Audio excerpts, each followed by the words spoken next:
Balang araw, marirealize mo na lang na ang layo mo na pala, malayo ka na pala, at unti-unti mo nang natutupad ang mga pangarap mo sa buhay.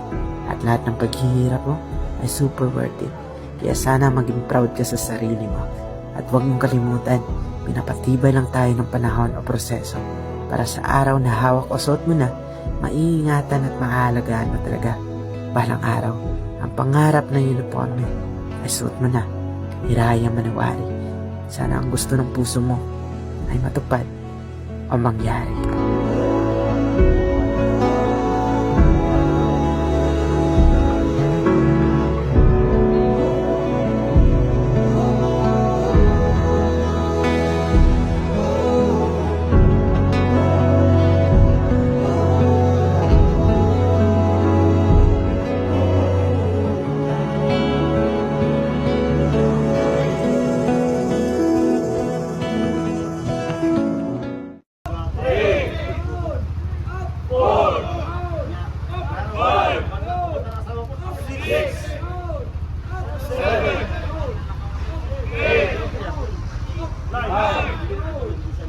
One, zero.